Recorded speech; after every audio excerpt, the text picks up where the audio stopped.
Okay, guys. Currently, I am putting the torque converter bolts in. I use these ARP. They're thinner. The heads are thinner, so the converter don't balloon to the flex plate.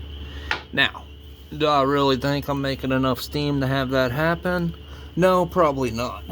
Now, let me also start by saying the install was terrible.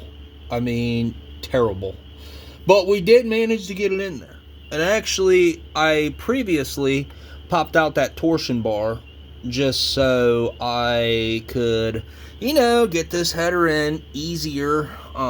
This side, I'd have to pop out the torsion bar, but I still got to bolt up the collectors, and I'm finishing up bolting up the torque converter. But yeah, this install didn't go very well at all. I'll show you guys. Let's see. Hold on. Oh, what did I drop? My wrench. I will show you guys what I mean by didn't really go. I mean, it went all right, but it was rough to say the least. So she's home. But meanwhile, the fucking cherry picker, the bleed on and off valve, is super finicky. Well, the dampener fell right on my K-member. Luckily it only fell from 2 or 3 inches, but I'm like, oh, that's cool. So then this motor mount did not want to go in. I don't know what the fuck your problem is, bitch, but finally got that in. The headers, well, I silicone them, and I smeared silicone everywhere. That's cool. This side really didn't go that bad. Oh, don't mind my 2-foot of rubber hose. IHRA frown upon that, but I'm going to hide. You only allow 12 inches of rubber. I'm going to, kind of hide it with the alternator.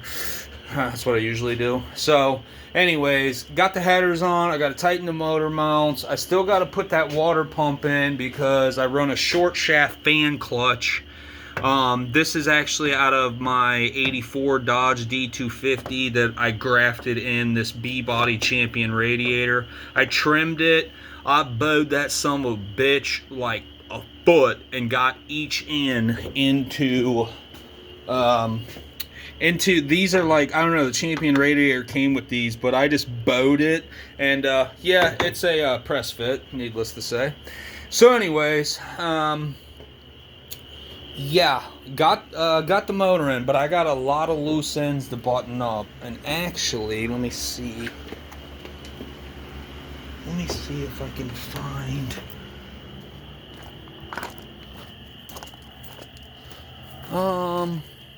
I had a hardware kit. Oh, wham. No, I had a hardware. The good shit. Oh man, I had a hardware kit from Mancini on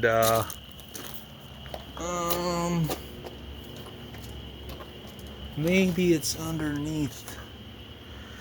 No, I don't know. I had a hardware kit for the timing cover water pump from Mancini Racing, but I don't think I'm going to use it.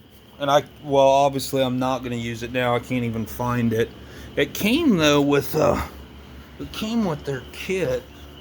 Oh, well, here's some on the water pump. Anyways, the bolts just ain't long enough.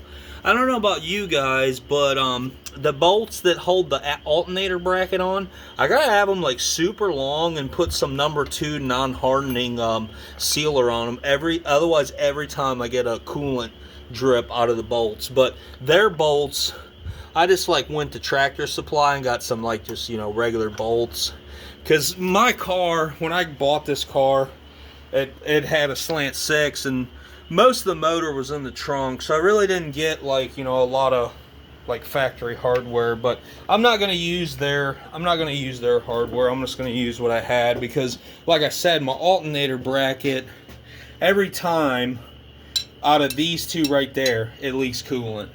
So yeah, but I wanted to show you guys that kit it came with it. It was actually cheaper when you got the timing cover kit to get it with the hardware. Not that their hardware is any good and all the bolts are the wrong size, but you know, that's cool. So anyways, we actually had to take the hood off, so I got grandma's blanket. Kind of smell like mothballs. Let's see.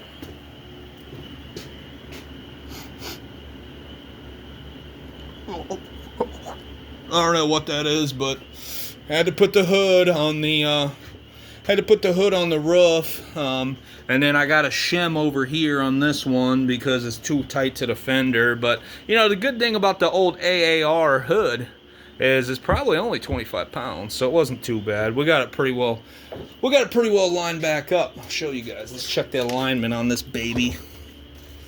Here we go. Now I also made a video on the watch this, guys. Oh yeah.